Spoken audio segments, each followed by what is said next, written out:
بیوی کے لیے بھی کچھ احکامات ہیں، بیوی کی بھی کچھ ذمہ داریاں ہیں جو اسے شوہر کے حق میں پوری کرنا ہے۔ پہلی ذمہ داری یہ کہ بیوی خوشی کے ساتھ شوہر کی اطاعت کرے۔ قرآن پاک میں نیک عورتوں کی صفت یہ بتائی گئی ہے، فالصالحات قانتات، نیک عورتیں فرما بردار ہوتی ہیں، ایک طرف اللہ کی اطاعت گزار اور دوسری طرف شوہر کی اطاعت گزار۔ شوہر کی اطاعت کے بارے میں ایک حدیث میں آتا ہے، آپ صلی اللہ علیہ وسلم نے فرمایا، دو قسم کے لوگ ایسے ہیں کہ جن کی نمازیں ان کے سروں سے اوپر نہیں جاتی، ایک وہ غلام جو اپنے آقا سے بھاگ جائے جب تک کہ واپس نہ آئے، اور دوسرے وہ بیوی جو اپنے شوہر کی نافرمانی کرے جب تک کہ نافرمانی سے باز نہ آ جائے۔ یہاں تک حکم ہے کہ بیوی شوہر کے معاملے میں کسی دوسرے کی بات نہ مانے، یعنی شادی کے بعد ایک عورت جب شوہر کے گھر چلی جاتی ہے تو پھر شوہر کا حق سب سے بڑا ہو جاتا ہے۔ بعض اوقات ہمارے معاشرے میں ایک طرف شوہر کچھ کہتا ہے، دوسری طرف والدین کچھ کہتے ہیں، تیسری طرف کسی اور کا مشورہ کچھ ہوتا ہے، عورت بیچاری بیچ میں پس جاتی۔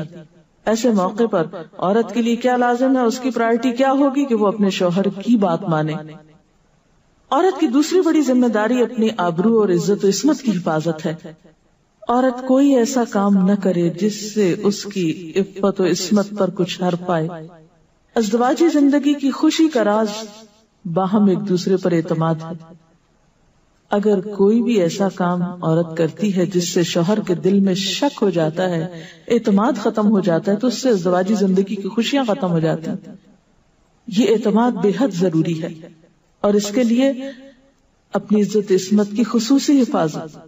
نبی صلی اللہ علیہ وسلم نے فرمایا، عورت جب 5 وقت کی نماز پڑھے، اپنی آبرو کی حفاظت کرے، اپنے شوہر کی فرما بردار رہے، تو وہ جنت کے جس دروازے سے چاہے داخل ہو جائے۔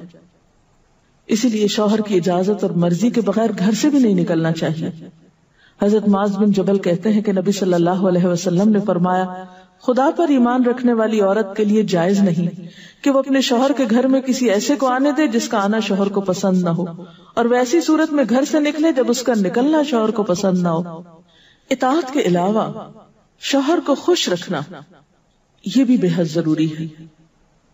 نبی صلی اللہ علیہ وسلم نے فرمایا، جس عورت نے اس حال میں انتقال کیا کہ اس کا شوہر اس سے خوش تھا تو وہ جنت میں داخل ہوگی۔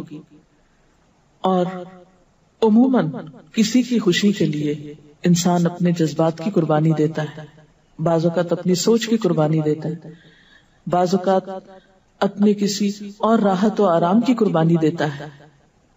تو ایک عورت جب اپنے شوہر کو خوش کرتی ہے تو جواباً اس کے لیے خوشی پلٹتی۔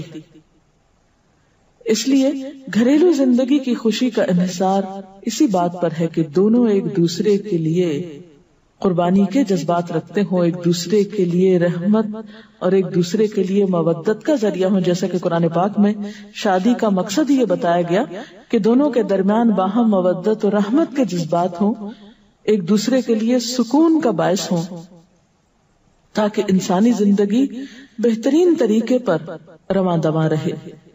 اسی طرح شوہر سے محبت کا اظہار کرنا، اس کے ساتھ وفادار رہنا، اس کا احسان ماننا، یہ بھی بے حد ضروری ہے۔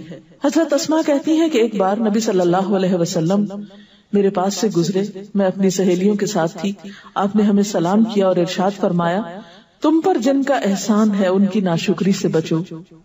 تم میں سے ایک اپنے ماں باپ کے گھر کافی دنوں تک بن بیاہی بیٹھی رہتی ہے، پھر اللہ تعالیٰ اس کو شوہر عطا کرتا ہے، اولاد دیتا ہے، اور ان سارے احسانات کے باوجود اگر کبھی کسی بات پہ شوہر سے ناراض ہوتی ہے تو کہہ اٹھتی ہے، میں نے تو کبھی تمہاری طرف سے کوئی بھلائی دیکھی ہی نہیں۔